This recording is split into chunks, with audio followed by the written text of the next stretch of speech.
Light and Shade. Conversations with Jimmy Page by Brad Tolinski. Narrated by Robert Fass and John Lee.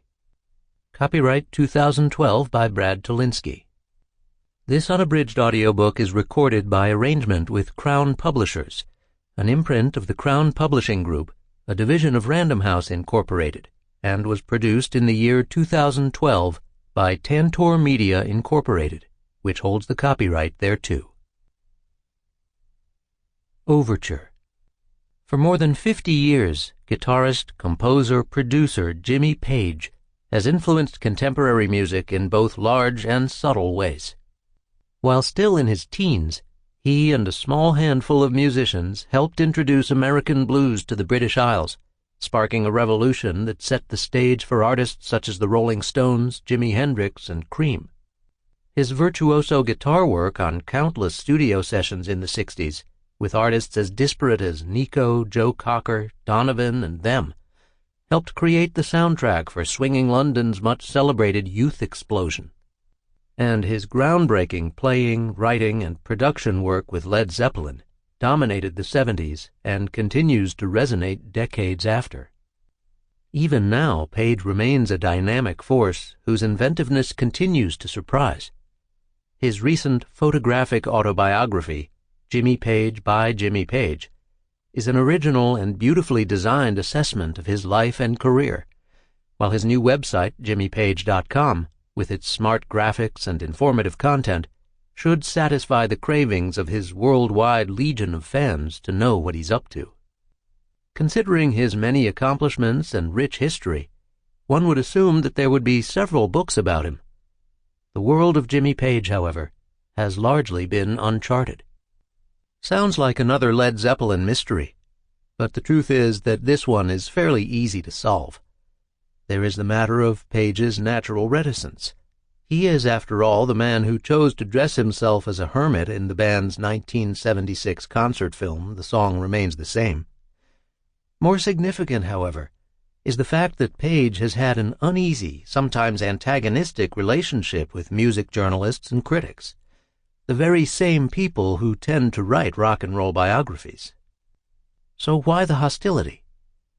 Absurd though it may sound, in the early 70s, when Led Zeppelin was coming into its own, the hipster rock press often was, to put it mildly, less than enthusiastic about the band and its now universally hailed music.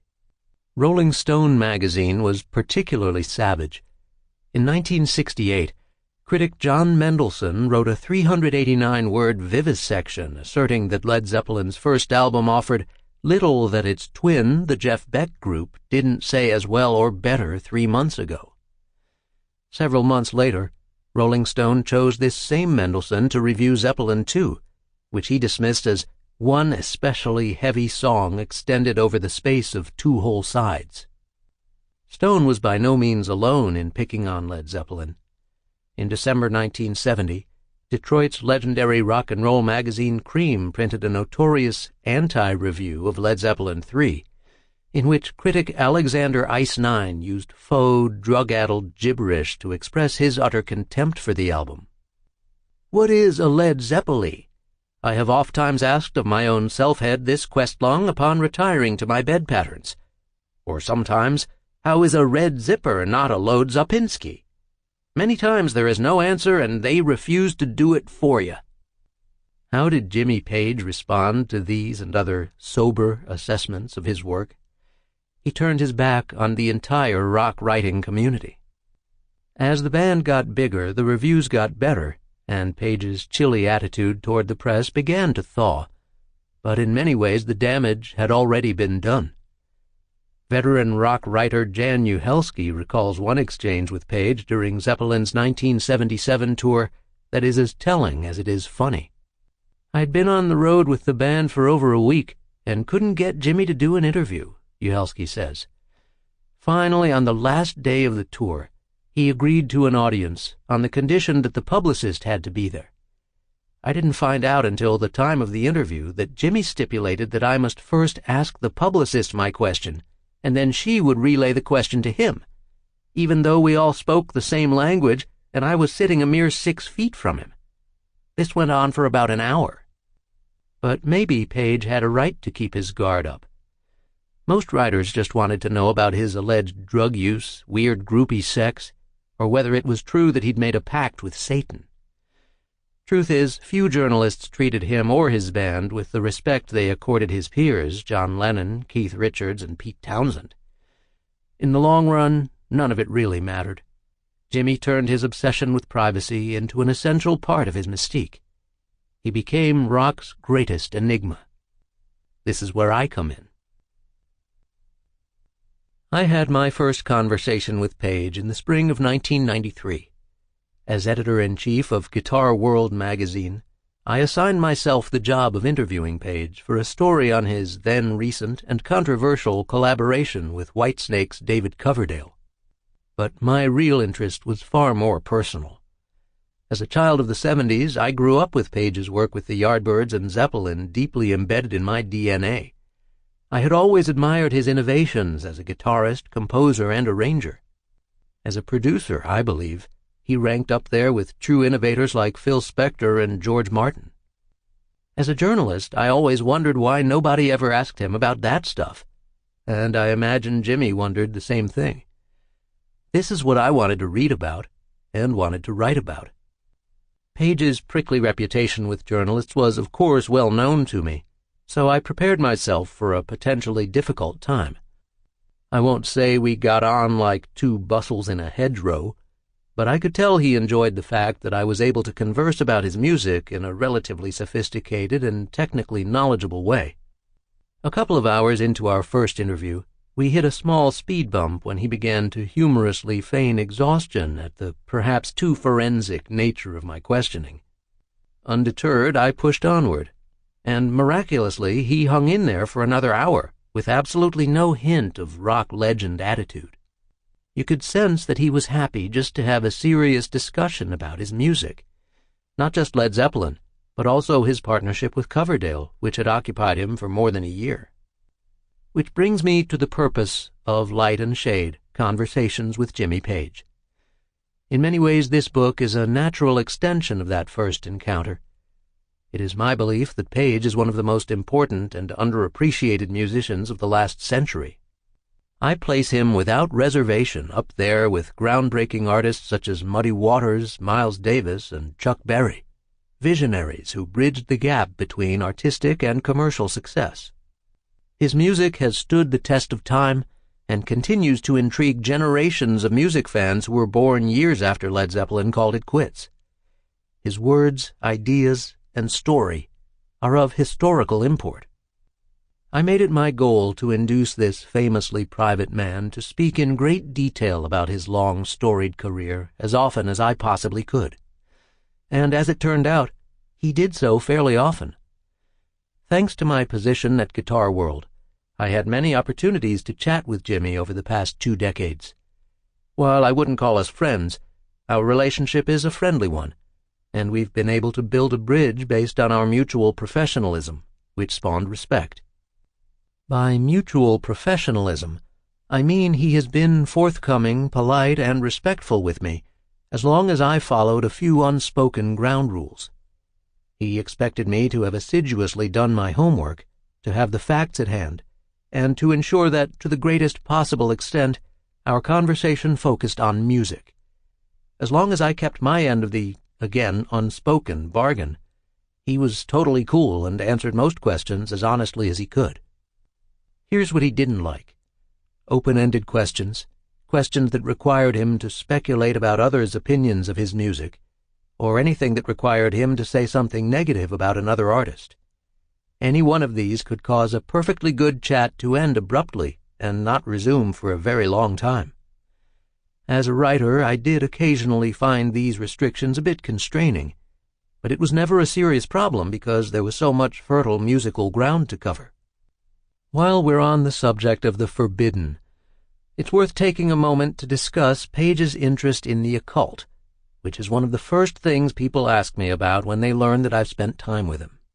Contrary to popular opinion, he has never really hidden his fascination with magic and metaphysics, particularly its manifestation in his music. But ultimately he felt that there was very little upside to discussing these subjects in great depth when his comments would only be sensationalized, misunderstood, or taken out of context. He believed it would trivialize ideas that were important to him and make him appear eccentric. Fair enough.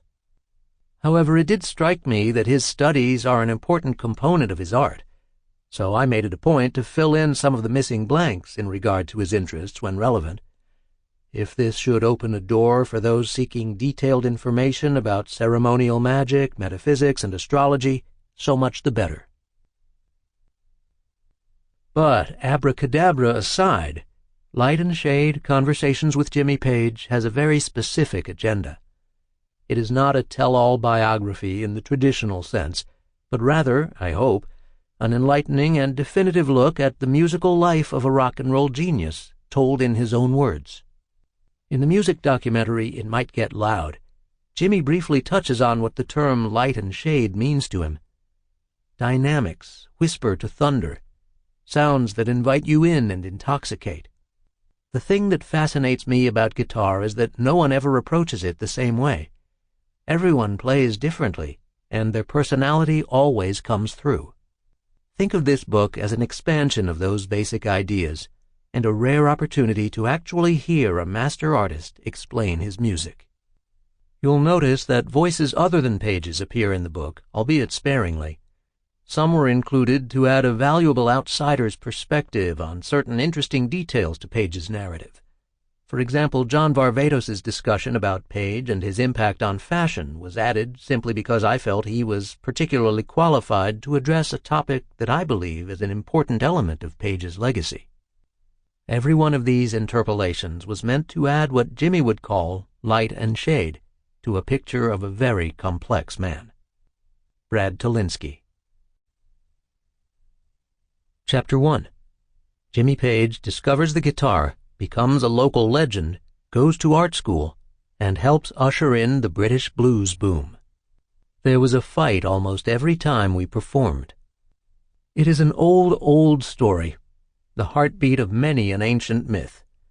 A young man of humble background stumbles upon a mysterious talisman, the mastery of which would change the course of his life. The boy embarks on a lengthy journey, during which his skills, strength, and mettle are tested to determine his worth. He ultimately unlocks the awesome power of the talisman, leading to great glory for himself, and, often as not, a reordering of the cosmos. So it was with Jimmy Page, founder of Led Zeppelin, and one of rock's greatest guitar legends. On Sunday, January 9th, 1944, James Patrick Page was born to parents James and Patricia in the London borough of Hounslow. The family stayed in the area for nearly a decade, until the noise from nearby Heathrow Airport prompted them to move to the quiet suburb of Epsom in Surrey. Or, as Page dryly remarks, when the jets arrived, the family left. It's here that the real story begins. The weirdest thing about moving to Epsom was that there was a guitar in the house, Page told British journalist Charles Shaar Murray in 2004. I don't know whether it was left behind by the people before, or whether it belonged to a friend of the family's. Nobody seems to know how it got there. It would be a stretch to suggest that Jimmy's discovery of a mysteriously discarded guitar was an act of divine providence. However, it is indisputable that a man whom millions would one day call the King led Page to realize that his destiny was linked to his mastery of that gift guitar. Jimmy has stated that Elvis Presley's recording of Baby Let's Play House, featuring the slicing, reverb-soaked rockabilly licks of guitarist Scotty Moore, was one of many key tracks that inspired him to get serious about music. I heard that record and I wanted to be a part of it, he explains. I knew something was going on. At the age of 13, Page learned to tune his guitar from school friends and to strum some rudimentary chords from some local players, but beyond that he was largely self-taught. He learned by ear how to play songs from recordings by British skiffle sensation Lonnie Donegan and early American rockers like Presley, Eddie Cochran, and Gene Vincent. Impressed by his dedication, Jimmy's dad bought him an acoustic sunburst Hofner President F-hole guitar, which resembled the big Gibson guitars played by his heroes Moore and Chuck Berry. In little over a year, Page was already good enough to perform 2 songs on the BBC TV program All Your Own, a talent show for teens hosted by Hugh Weldon. Videos of the 1958 performance show the precocious Page bopping with confident enthusiasm while playing the novelty song Mama Don't Allow No Skiffle Round Here and Leadbelly's Cotton Fields. Soon afterward, Page bought his first solid-body electric guitar, a 3-pickup 1958 Resonette Grazioso Futurama, which resembled the sleek Fender Stratocaster guitars favored by rock stars such as Buddy Holly. He continued to hone his craft while playing with a series of local Epsom bands, and in 1960 he caught the eye of music manager Chris Tidmarsh, who sought to recruit him for a gang of rockers called Red E. Lewis and the Redcaps, whose very name was a tribute to Jimmy's heroes, Gene Vincent and the Blue Caps. Page remembers those early shows as being fun but rowdy. "I was still in school, so we would only play on weekends," he says. "But it was an eye-opening experience. There was a fight almost every time we performed. It wasn't like the fights you have these days where people get shot, stabbed, or killed. It was more like violent sport. Basically, the first guy to hit the floor lost, and that would be it. But I had to learn how to keep my head down and play through all kinds of situations." Several months after Jimmy joined the Redcaps, Tidmarsh, who changed his name to Neil Christian, fired Red E. Lewis and made himself the band's singer. He renamed the band Neil Christian and the Crusaders and aggressively hit the road, playing up and down the English club circuit. A big part of the group's popularity was the boy wonder Page, who was able to replicate the popular sounds of the day with his newly acquired Orange Gretsch Chet Atkins Country Gentleman. From the high-energy rock and R&B of Chuck Berry and Little Richard, to slower instrumentals like Santo and Johnny's Sleepwalk, to whatever was in the top 20, Jimmy could play it all, and do so with flair. While the shows were always exciting, the living conditions, pace of the performances, and tough travel itineraries were emotionally and physically punishing.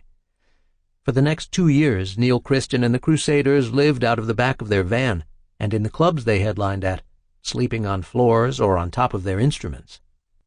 One night in the summer of 1962, Page collapsed after a gig.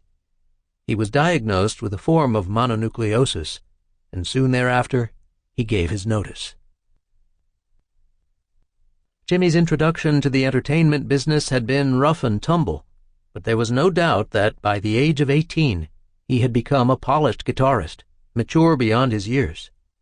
His reputation had grown to such an extent that even while he was in the Crusaders, he had been asked to play on a 1962 recording session with 2 of England's most respected rock musicians, bassist Jet Harris and drummer Tony Meehan, both of whom played with one of Britain's biggest bands, The Shadows. The song they recorded was Diamonds, an instrumental composed by Jerry Lorden, and it became a #1 smash in the UK charts in early 1963. It was also during this period that UK blues harmonica virtuoso Cyril Davis approached Page to join his influential R&B all-star band. But after his experiences with the Crusaders, Jimmy was wary about becoming a touring musician. While recovering from his illness, Page began to consider his prospects. He loved playing guitar, but his time in Neil Christian's band gave him second thoughts about making music his career. He had been doing a lot of painting and drawing in his free time, and decided to take a pre-diploma course at Surrey's Sutton Art College. For the next year and a half, Jimmy diligently pursued his formal studies, but perhaps just as diligently, he continued to play the guitar. Page began spending his evenings haunting the small but growing London blues club scene, jamming at places like London's Marquee Club and Richmond's Crawdaddy Club. The British blues boom was in its embryonic stages, but he was already well versed in the music of the American South. His interest had been piqued years earlier by his beloved rockabilly, but local R&B buffs and record collectors fanned the flames. Just as he had devoured the licks of Gene Vincent guitarist Cliff Gallup and Ricky Nelson guitarist James Burton, Page greedily consumed the solo and rhythm styles of blues players like Hubert Sumlin, Elmore James, and Memphis Slim guitarist Matt Guitar Murphy. During his time in the Crusaders, Jimmy attempted to incorporate his new passion into the band's repertoire, but the music did not sit well with the mainstream ballroom dancing crowds that constituted its main audience. The times were changing, however, and a year or two later, British music fans began taking greater interest in black American sounds. In the north of England, the Beatles were having great success playing songs from Motown's dance-oriented R&B catalog.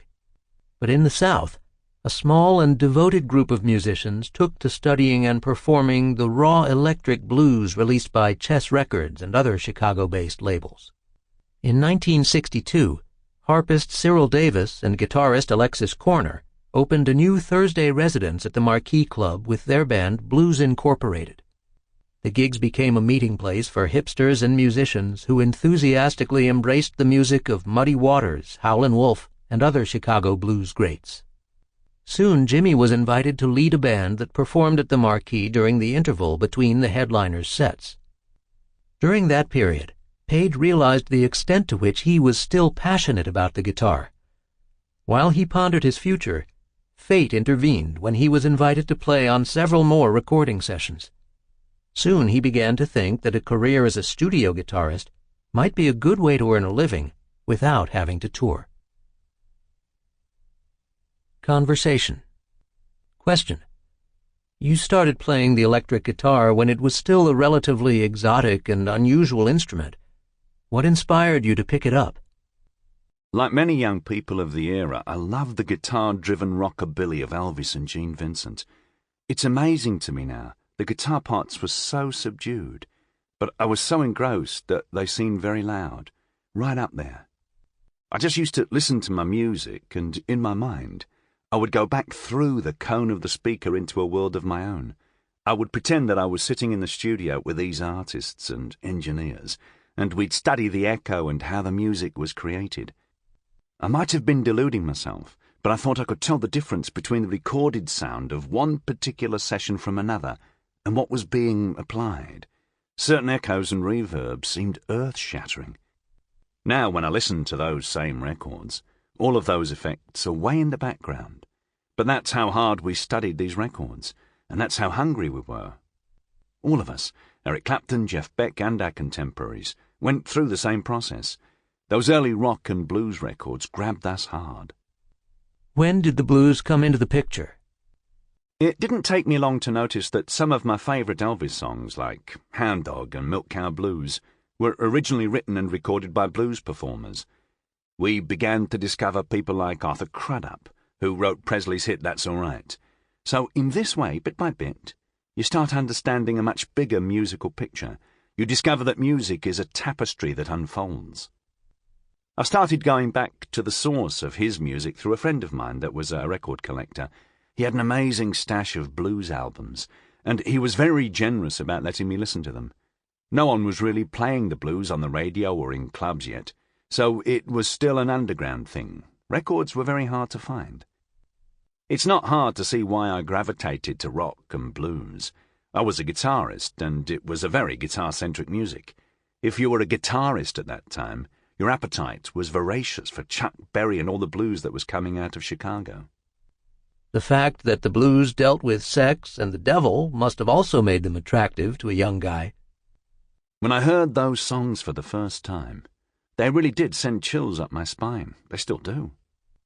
What saved the day was that there were other people that just really loved rock, blues, and R&B, and they also began collecting these obscure records. Soon a whole network formed of people who would swap and trade music. They'd lend you a record so you could work out certain solos. None of us really had any money to buy all of these rare imported albums, but it all built up. It was a very, very important period. Besides record collectors, who were some of the other heroes who brought the blues and rock to England? Well, you would have to mention Alexis Korner and Cyril Davis, who had a band called Blues Incorporated.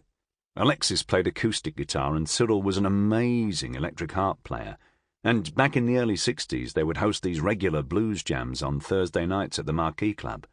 It was the only thing like that in London at the time. The Rolling Stones played there before they became famous. Clapton would be in the audience, and I would regularly participate in jam sessions that would happen between sets. Alexis brought blues artists like Muddy Waters and Sonny Boy Williamson to England for the first time, which was incredible. Was the Marquee a big place?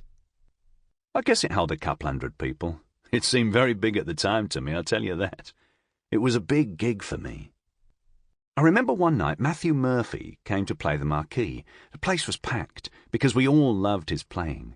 We were all psyched and ready for him to rock out, and he looked at us and said, "Nah, man, I just want to play some jazz." Everybody just groaned. It was very funny.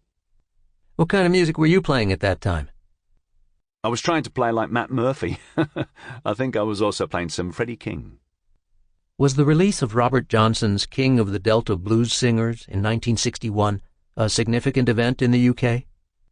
It was significant, but it took a little while to get around the grapevine. But believe me, there was a grapevine. That's how we heard about Freddie and Albert King, Robert Johnson, and a number of other country blues men. What did you think of your white blues-playing contemporaries at that time? Did you like the Stones, the Animals, and the early Yardbirds? Or did you think they were jive for trying to play black music? There was no real snobbery. We were all trying to do our own take on the blues at that time. I had heard about the Stones from the recording engineer Glyn Johns. I was working as a session musician at the time, and he would rave about them. I finally went to see them, and I was really impressed. They really had the Muddy Waters groove dead on. Brian Jones in particular was playing very authentically. A milestone in the development of British blues was when Sonny Boy Williamson actually played and recorded with Eric Clapton and the Yardbirds.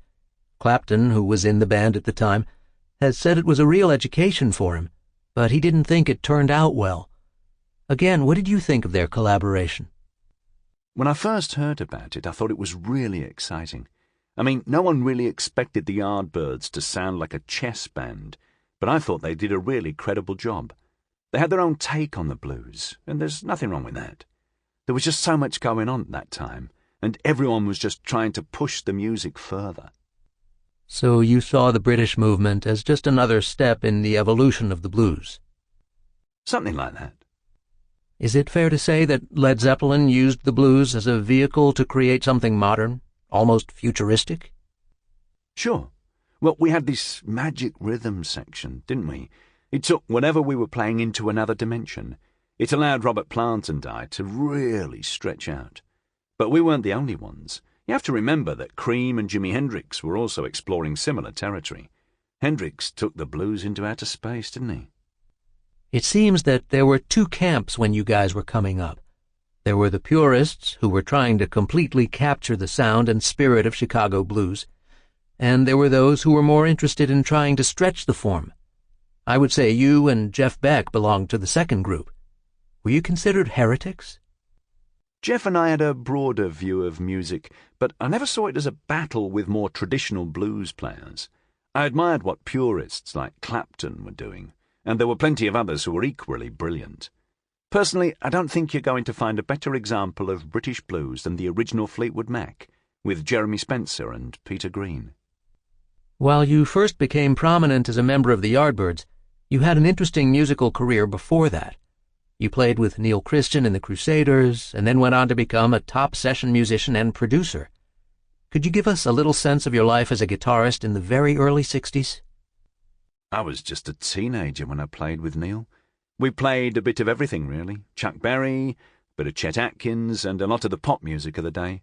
Yeah, it was the days of the Orange Gretsch. We acquired a good reputation, but touring was very primitive, and I found it very difficult at the time. For example, I remember we were driving to a Liverpool club once, and the van broke down and we had to hitchhike. By the time we arrived, we were so late that we only had time to play for 45 minutes.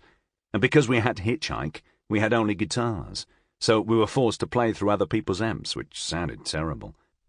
We didn't really have any money, so we ended up sleeping in this little room in the club, in the middle of the desk chairs and the fucking first aid cabinet, and it was really cold. Anyway, because of all the travelling and adverse conditions, I kept getting glandular fever. After a while I thought, the hell with it. I decided to pack it in and go back to art college, which I really enjoyed. At the same time, I was only 18 and hadn't really made my mind up about what I was going to do with my life. Sample complete. Ready to continue?